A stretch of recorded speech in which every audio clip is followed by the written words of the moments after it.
Dear student, हमने कल आपको जो है डिस्कस किया था, जो चैप्टर जो है कि डिस्कस किया था उसमें water relation ascent of SAP. अब जो है नेक्स्ट हमने आपको कल ही थोड़ा सा जो है कि एक इंट्रोडक्टरी जो है कि उसमें इंफॉर्मेशन दे दिया था कि हम नेक्स्ट क्लास में मिनरल न्यूट्रिशन डिस्कस करेंगे। तो मिनरल न्यूट्रिशन मतलब प्लांट के ग्रोथ एंड डेवलपमेंट के लिए कौन कौन से मिनरल की आवश्यकता होती है, उसको आज हम जो है कि डिस्कस करेंगे। तो आप सबको पता ही है कि प्लांट अपना जो है कि भोजन स्वयं जो है सिंथेसाइज कर लेता है, लाइट की सहायता से क्लोरोफिल उसके अंदर होता है, पानी मिल जाता है, और जो है कि कुछ जो है कि उसके ग्रोथ एंड डेवलपमेंट के लिए जो है मिनरल भी चाहिए। वो मिनरल्स जो है कि कई कई तरीके से उसके बॉडी फार्मेशन में हेल्प करते हैं, चाहे वो स्ट्रक्चरल एलिमेंट हो, चाहे वो कैटालिटिक एलिमेंट्स हो, चाहे वो कैरियर एलिमेंट्स हों। तो कई तरीके से चाहे जो है उसके क्रोमोजोम या डीएनए के फार्मेशन में भी उनके मिनरल के मतलब योगदान है, यूज है। तो इस तरीके से जो है कि कई तरीके से जो है कि प्लांट्स को मिनरल जो है हेल्प करता है। और यदि यही मिनरल जो है कि सही ढंग से अगर प्लांट को न मिले तो उसका ग्रोथ एंड डेवलपमेंट ठीक से नहीं होता है, और उसमें जो है कि वो सिम्टम्स दिखाई देता है, जिसको आप जो है रोग के रूप में देखते हैं या डिजीज़ के रूप में उसको जो है लेते हैं। तो on the basis of functions के बेस पे जो है कि मिनरल्स को कई कैटेगरी में यहाँ पे बांटा गया है। Constituent of plant body, influence in the osmotic pressure, acidity and buffer action, permeability of cytoplasmic membrane, toxic effect, catalytic effect, antagonistic effect. इस तरीके से जो है कि आपने देखा। तो कंस्टिट्यूएंट ऑफ प्लांट बॉडी जो है कि प्लांट बॉडी के कौन कौन से एलिमेंट ऐसे हैं जो कंस्टिट्यूएंट के रूप में काम करते हैं। तो उसमें आपको जो है कि सल्फ़र है, जो कि प्रोटीन, फास्फोरस और न्यूक्लियो प्रोटीन के रूप में, न्यूक्लिक एसिड के रूप में, कैल्शियम है जो कैल्शियम पेक्टेट और मैग्नीशियम क्लोरोफिल के फार्मेशन में, आयरन जो है कि रेस्पिरेशन में जो साइटोक्रोम होता है साइटोक्रोम के फार्मेशन में, और इसी तरीके से कार्बन, हाइड्रोजन और ऑक्सीजन भी जो है कि कंस्टिट्यूएंट बॉडी के रूप में जो है कि काम करते हैं, जो कि कार्बोहाइड्रेट और फैट और जो है प्रोटीन के सिंथेसिस में हेल्प करते हैं। और ये जो है कि एलिमेंट्स प्रोटोप्लाज्म के भी फार्मेशन में जो है सहायक होते हैं। उसके बाद कुछ एलिमेंट्स होते हैं जो कि ऑस्मोटिक प्रेशर को बैलेंस करते हैं। Plant cell contents dissolve mineral salt and their sap which influence their osmotic pressure.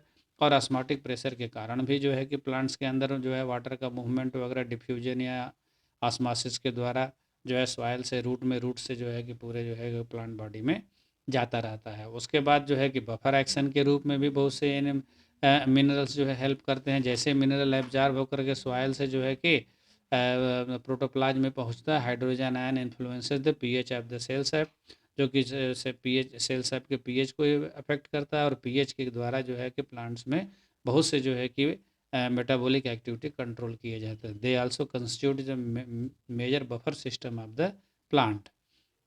The phosphate system is well known mineral element buffer system.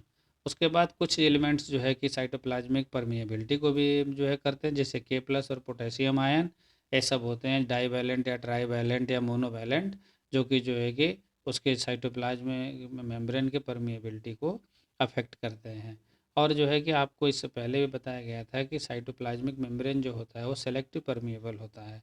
जिस चीज़ को जो है कि न्यूक्लियस उसको आर्डर देता है अंदर आने के लिए, उसको आने देता है, और जिस चीज़ को बाहर जाने की आर्डर देता है उसको वो बाहर निकालता रहता है। तो मेम्ब्रेन के परमेबिलिटी को भी मेंटेन रखते हैं ये आयन मिनरल्स।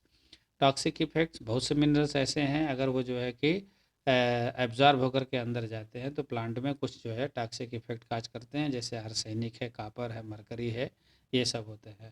और कुछ एलिमेंट है कैटालिटिक इफेक्ट जो है, चाहे वो एंजाइम के साथ चाहे और किसी भी चीज़ के साथ मिल करके मेटाबॉलिक एक्टिविटी को जो है कि कंट्रोल करते हैं। और कैटालिटिक के रूप में जैसे आयरन है, कापर है, जिंक है, ये सब प्रास्थेटिक ग्रुप के रूप में कुछ एंजाइम्स में काम करते हैं। Magnesium and cobalt act as a activation ORR inhibitor in many enzymatic system. तो इस तरीके से जो है कि कैटालिटिक इफेक्ट भी काज करते हैं। एंटागोनिस्टिक इफेक्ट भी है यहाँ पे। बहुत से एलिमेंट्स जो है कि कुछ जो है कि हार्मफुल इफेक्ट को भी न्यूट्रलाइज कर देते हैं।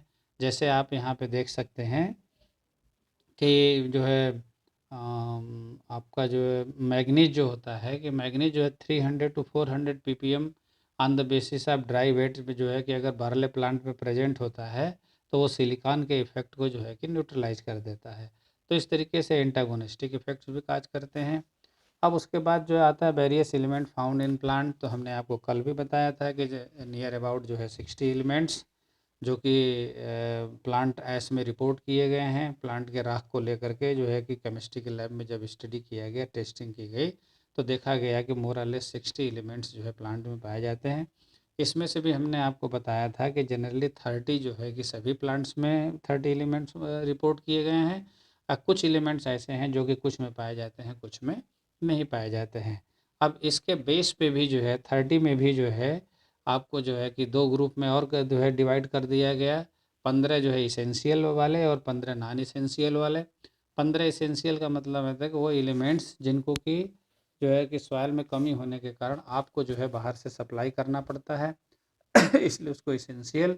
और नॉन इसेंशियल का मतलब आप ऐसा नहीं समझेंगे कि इसकी इसकी कोई आवश्यकता नहीं, आवश्यकता है, लेकिन नेचर में इतने ये जो है कि ह्यूज अमाउंट में प्रेजेंट है, अबंडेंट अमाउंट में है कि प्लांट उन्हें अपने आप जो है सेल्फ ले लेता है। उसके बारे में आपको जो है कि नहीं सोचना होता है।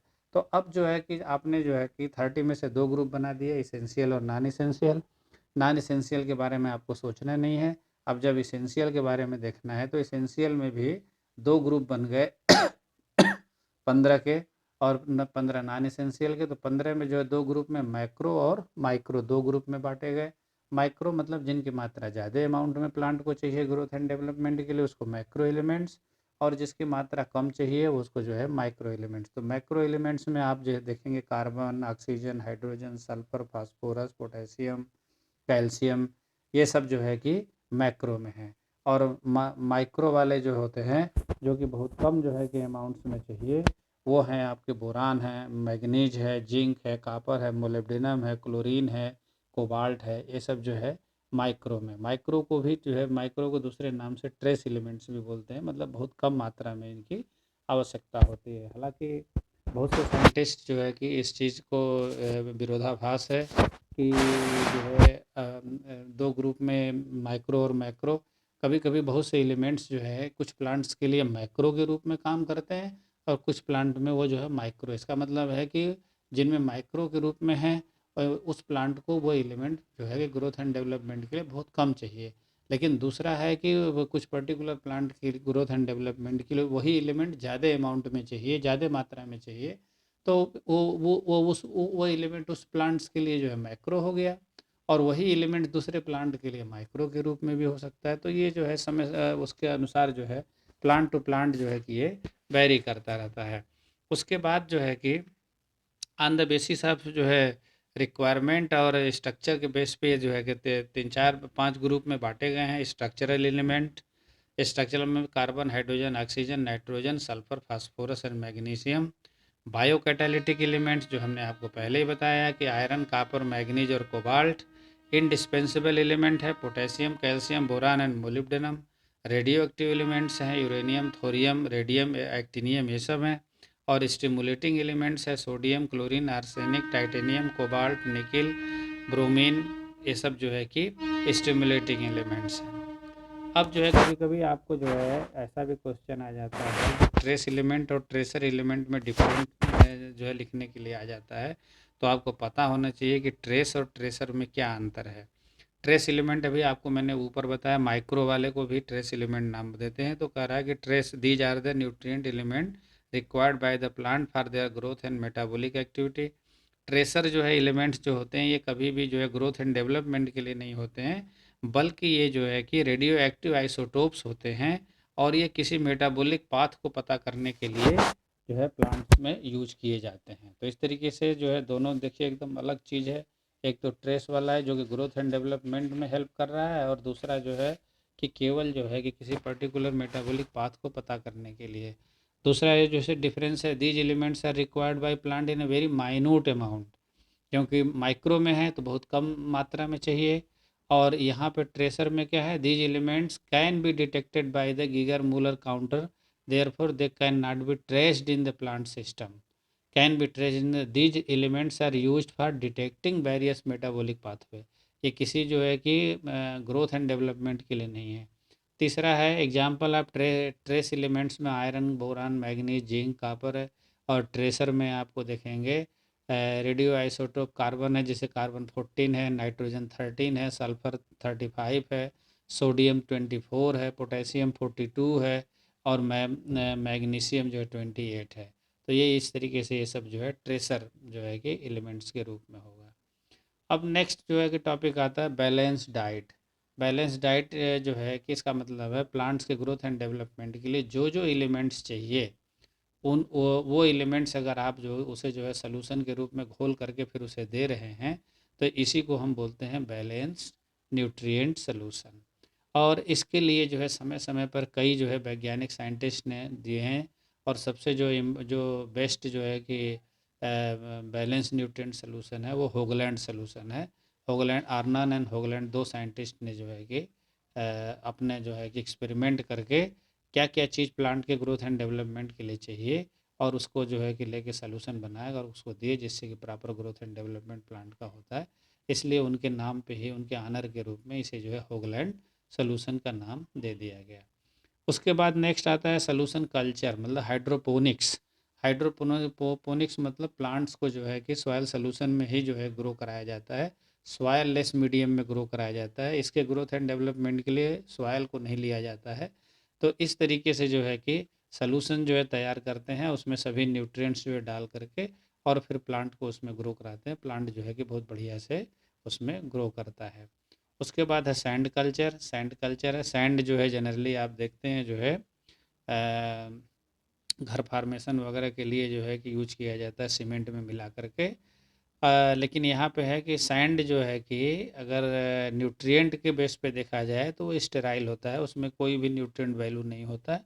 उसके बाद भी अगर आपको सैंड कल्चर करना है तो सैंड को जो है एसिड से जो है कि वॉश कर देते हैं, धो देते हैं, ताकि उससे जो भी कोई चिपका हुआ जो है कि एलिमेंट मिनरल होगा वो भी वॉश होकर के बाहर हो जाता है। इससे जो है कि फिर ग्रो करते हैं। और यहाँ पे ग्रो कराने के बाद जो है कि उसको जो है कि जो न्यूट्रिएंट देते हैं वो सॉल्यूशन के रूप में, घोल के रूप में देते हैं। और ये काफ़ी अच्छा जो है कि टेक्निक है जो प्लांट का ग्रोथ कराने का, क्योंकि ये जो है सैंड उसको जो है कि एक बेसल जो है कि मीडियम एक जो है कि बेस प्रोवाइड करता है प्लांट्स के ग्रोथ एंड डेवलपमेंट के लिए। तो आजकल इस पे भी सैंड कल्चर पे भी काफ़ी जोर दिया जा रहा है। उसके बाद तीसरा मेथड होता है एरोपोनिक्स। एरोपोनिक्स भी आजकल जो है जगह जगह पे आपको जो है कई जगह देखने को मिल जाएगा। ये जो है कि प्लांट्स इस तरीके से पॉट में ग्रो कराए जाते हैं कि इसके पॉट में जो है बहुत कम जो है वो पानी वगैरह नीचे होता है, और बाकी रूट का भाग जो है कि एयर के कांटेक्ट में होता है, और बाकी लीव्स वगैरह तो एरियल पहले से ही होते हैं। और यहाँ पे जो है मिस्ट के रूप में, फॉग के रूप में प्लांट को न्यूट्रिएंट दिया जाता है फॉगिंग करके। और प्लांट जो है कि फॉगिंग के थ्रू जो है मिनरल्स ले करके और फिर अपना ग्रोथ एंड डेवलपमेंट करता है। और इसमें एक फ़ायदा ये होता है कि इसके लिए जो है आपको कोई भी सॉयल, उस तरीके का भूमि जो है कि ज़मीन की ज़रूरत नहीं पड़ती है। ये वॉल पे या पिलर्स पे या कहीं भी जो है कि इस तरीके से जो है ग्रो करते हैं। आजकल जो है बहुत से जो है सिटियों में जो है एरोपोनिक्स के रूप में प्लांट्स से जो है ग्रोथ कराया जा रहा है, वेजिटेशन का जो है कवर बढ़ाया बढ़ाया जा रहा है। तो the plants of citrus and olive have been successfully grown aeroponically. जो है इस तरीके से और भी कई जो है कि सजावटी प्लांट्स वगैरह जो है सिटी वगैरह में जो है कि आपको देखने को मिल जाएगा एरोपोनिक्स के द्वारा ग्रो कराते हुए। उसके बाद अब नेक्स्ट आता है, आपने देख लिया कि जो है ये सब मिनरल कैसे कैसे और कैसे आप देंगे प्लांट्स के ग्रोथ। अब नेक्स्ट आता है कि कौन से मिनरल का क्या रोल है प्लांट के ग्रोथ एंड डेवलपमेंट में, और अगर उसकी कमी हो जाए तो कैसे जो है कौन से सिम्टम्स उसमें दिखाई देते हैं, कौन से जो है प्लांट की एक्टिविटी अफेक्ट होती है, और क्या क्या चीज़ उसके सीड की प्रोडक्शन या फ्लावर फार्मेशन या और भी चीज़ों पे कैसे वो अफेक्ट करता है, इस चीज़ की जो है स्टडी करनी है। तो detection of essentiality of mineral nutrient, और इसका जो है बहुत बढ़िया जो है कि आप जो है डिटेक्शन कर सकते हैं सॉल्यूशन कल्चर के द्वारा, हाइड्रोपोनिक्स के द्वारा। इसमें जो है कि आप जो है एक जो है 8-10 जो है कि वो ले लीजिए, कह लीजिए बॉटल जो है कांच का, और उसमें सब में जो है कि प्लांट्स को जो है कि लगा दीजिए इनिशियली। और अगर आपको जो है कि स्टडी करना है कि नाइट्रोजन की कमी से क्या सिम्टम आते हैं, कार्बन की कमी से क्या आता है, फिर जो है पोटेशियम की कमी से क्या होता है, जो है कॉपर की कमी से क्या होता है, तो उस तरीके से एक तो कंट्रोल पहले बना लीजिए। कंट्रोल का मतलब होता है जिसके ग्रोथ एंड डेवलपमेंट के लिए आपको हर मिनरल्स जो है उसमें डालना है। और दूसरे में नाइट्रोजन की कमी करके बाकी सब चीज़ डाल दीजिए। तीसरे में कॉपर की कमी करके सब कुछ डालिए। इस तरीके से जब आप एक सेट ऑफ एक्सपेरिमेंट बना लेंगे 10, 15, 20 जो है कि उसका पॉट का, तो फिर आपको जो है कि जो भी 10-15 एलिमेंट्स की जो है स्टडी आपको करनी है तो आप उसे कर सकते हैं। और उसमें केवल ध्यान यही रखना है कि 1 बाय 1 जो है कि एक-एक एलिमेंट्स की कमी करते जाइए एक-एक पॉट में, और फिर जो है कि उसके सिम्टम्स की जो है कि रेगुलर जो है कि रूप में जो है स्टडी करिए। तब आपको जो है कि देखने को मिल जाएगा कि कंट्रोल वाले में तो कोई जो है कि डिफिशियंसी नहीं है, इसलिए उसके ग्रोथ एंड डेवलपमेंट में कोई फ़र्क नहीं पड़ रहा है, उसमें किसी तरीके का जो है सिम्टम्स दिखाई नहीं दे रहा है। लेकिन जैसे ही नेक्स्ट एक्सपेरिमेंट में देखेंगे जिसमें नाइट्रोजन की कमी है, तो जब अगर नाइट्रोजन की कमी है तो नाइट्रोजन का कहाँ-कहाँ प्लांट्स के बॉडी में ग्रोथ एंड डेवलपमेंट में उसका यूज़ है, वहाँ-वहाँ वो नाइट्रोजन नहीं मिलेगा, तो नाइट्रोजन से जो है कि उसकी डिफिशियंसी उसमें जो है दिखाई देगी। और नाइट्रोजन का रोल जो है बहुत ज़्यादा है, बहुत जगहों पे है, डीएनए के फॉर्मेशन में है, प्रोटीन के फॉर्मेशन में है, और भी जो है कि बॉडी बिल्डिंग के रूप में भी जो है होता है। मोर और लेस हर जो है कि पार्ट में नाइट्रोजन का रोल है। अब जब फिजियोलॉजिकल रोल में आप जब स्टडी करेंगे तो whole plants 1 to 3% it is present in almost living matter, chiefly macromolecule जैसे प्रोटीन है, न्यूक्लिक एसिड, आरएनए और डीएनए। और उसके बाद जो है कि various metabolic process it is found amino acid, purine, pyrimidines, porphyrin, coenzymes, protein synthesis, photosynthesis, respiration, enzyme. तो कई जगह पे जो है कि इसका रोल है। तो अब नेचुरली है कि अगर इसकी कमी होगी तो प्लांट का ग्रोथ एंड डेवलपमेंट जो है अफेक्ट होगा। फिर डिफिशियंसी सिम्टम्स दिखाई देती है। तो डिफिशियंसी में क्या है? Deficiency of nitrogen interfere with protein synthesis and hence all form of growth are affected. मतलब सभी तरीके का ग्रोथ जो है उसका अफेक्ट होगा। और इसका सिम्टम्स आता है, अर्ली सिम्टम्स इज येलोइंग, मतलब पीला पड़ जाता है leaves, and development of chlorosis. Chlorosis धीरे धीरे क्लोरोफिल नष्ट होने लगता है। Lower lips turn light brown in colour, जो नीचे की लिप्स होंगी या कह लो जो कि ओल्ड लिप्स होगी। ड्राई स्टॉक और शॉर्ट एंड स्लेंडर, और जो उसका जो स्टेम होगा वो भी जो है छोटा होगा, और स्लेंडर मतलब पतला होगा। फ्लावरिंग इज आल्सो डिलेड और कम्प्लीटली सप्रेस्ड, और जो है कि अल्टीमेटली फ्लावर भी नहीं बनेगा, या कह लो कि टोटली जो है कि वो सप्रेस हो जाएगा। तो इस तरीके से आपने जो है देखा कि नाइट्रोजन की डिफिशियंसी से जो है क्या क्या चीज़ अफेक्ट हो सकता है, और ओवरऑल प्लांट का क्या जो है कि ग्रोथ एंड डेवलपमेंट प्रभावित हो सकता है, उसको आपने देखा। तो ये ऐसे ही जो है आप सल्फर का देख सकते हैं, ऐसे ही फास्फोरस का देख सकते हैं, ऐसे ही कापर का देख सकते हैं, ऐसे ही पोटेशियम का देख सकते हैं। सबका जो है कि आप एलिमेंट्स की जो है कि इफेक्ट्स को जो है कि आप डिस्कस कर सकते हैं, देख सकते हैं।